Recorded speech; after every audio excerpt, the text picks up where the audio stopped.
Hello, good morning. Welcome to today's transmission. My name is Helen Eric Jeminewa. Do you love and care about River State and her peace? Let's build and take her to greater heights. This is a task we must accomplish. Here is the news updates.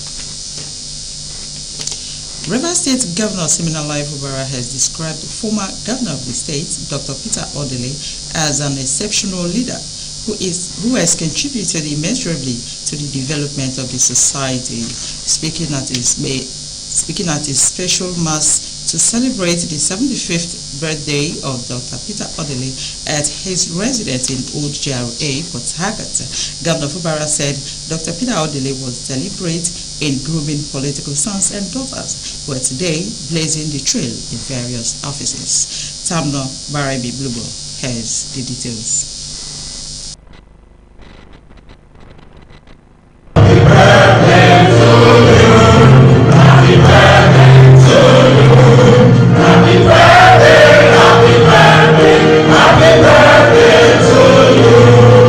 The special birthday mass was attended by friends, political proteges, and family members. There were singing of hymns and prayers said for the celebrant and his family, which were conducted by Catholic Bishop Monsignor Pius Key.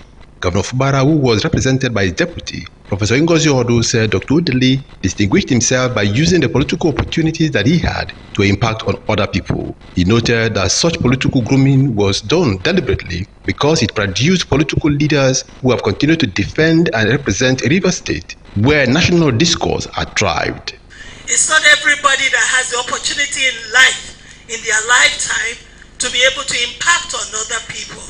And here you are, our brother, our excellency, our boss, impacting on thousands of people because it permeates down. You touch one, actually you touch 10.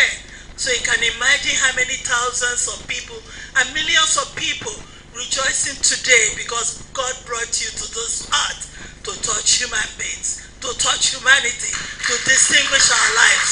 What else can we wish you? All we wish is many more years, many more decades. Because I'm enjoying what is happening today, and we want to keep enjoying this in your life and being part of your life. That you sit back and see us, your children, and our children, and our children's children, and you say, God, thank you for using me in touching lives. Former Governor Dr. Odili acknowledged the enormous socio-political challenges current political leaders face in their bid to provide a friendly economic space for everybody, while urging them to adopt urgent measures at reducing the hardship on Nigerians. Dr. Odili said because he was at peace with God and abided by biblical teachings, God has been gracious to him. People say 75 is special. You have to thank God. Every day is special because every breath you take is at the grace and mercy of God. For as long as you hold God as your everything, whatever your prayers are, God will answer. We believe that what promotes longevity, first, be at peace with God, and if you're at peace with God, you're at peace with the world. Be guided by the Holy Book. Those 10 commandments, take time. If all the prayer you do every day is to read the 10 commandments, and let that be your guide for life. Once you do that, the principles that will sustain you and help you overcome your challenges, God will make them available for you. Some political students of the celebrant like Nathaniel Owaji and Reason Onya said Dr. Odili had become the reference point in all political discussions in the state. Tamuno Barabi Iblubo, RSTV News. River State Deputy Governor Professor Ngozi Odu has felicitated with former Governor of River State Dr. Peter Odili as he celebrates his 75th birthday. Professor Odu described him as the progenitor of the new River State political class, noting that he was indeed a great leader, an amazing mentor, and a wonderful boss. According to her, the contributions of Dr. Peter Odili to the socio-economic and political development of the state and nation over the years is beyond measures, adding that he has continued to positively impact on the lives of people, not only in River State but across the country. Professor Ngozi Odu, who prayed the Almighty God to continue to bless, protect, and keep him in good health, wished him many happy returns. The Bayelsa State Council of Nigeria Union of Journalists (NUJ) has condemned the recent attack on journalists who were carrying out their legitimate duties by some armed youth in Oku Nembe local government area of the state. A statement signed by the council chairman Samuel Numo Nengi and secretary Ogio Epigansi expressed sadness that cameras, phones, and ATM cards belonging to the said journalists were also taken by the armed youth. The council leadership therefore called on those responsible to return the said items, noting that the journalists are not enemies of anyone or groups, but are friends of the society, carrying out their lawful duties as watchdog of the society. The duo, while commending the police for rescuing the journalists, appealed to them to carry out their duties professionally without bias and restore peace in Oku Nembe, and called on the youth in Nembe to sheath the sword and resolve the differences without any form of violence.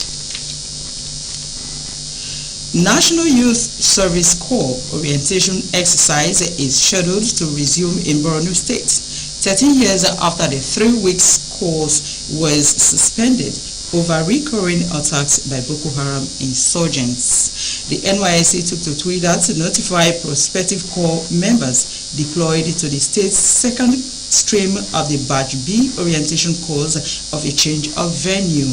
It said all prospective Corps members deployed to Borno State are to reprint their call-up letters from the NYSC portal. It added that the date of the commencement of the orientation course has also been changed to August 18, 2023, stressing that all affected prospective Corps members are to report on the dates printed on their call-up letters. The NNPC Limited has disclosed that it has signed a new commitment letter and term sheet with Afri-Exim Bank for an emergency $3 billion crude oil prepayment loan. The company said the agreement was jointly signed by both parties at the bank's headquarters in Cairo, Egypt. NNPC Limited, in a statement, explained that the loan will provide some immediate disbursement that will enable the NNPC Limited to support the federal government in its ongoing fiscal and monetary policy reforms aimed at stabilizing the exchange rate market. Recall that last week, the federal government reported a 13.6% drop in daily crude oil production in the month of July, leaving the country seriously short of dollar revenues from crude oil exports.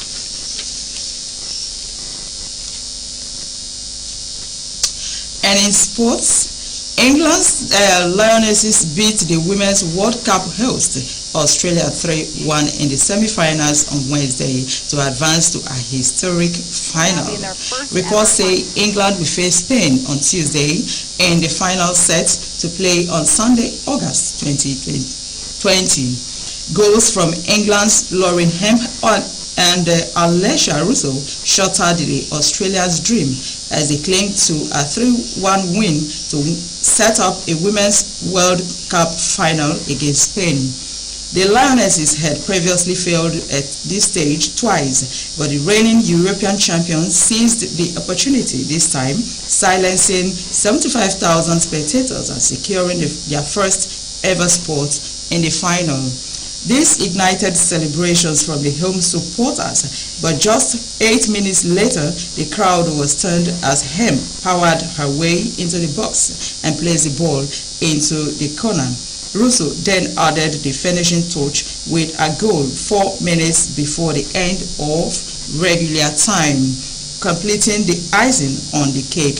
Finalist Spain defeated Sweden 2-1 on Tuesday, securing a place in the finals.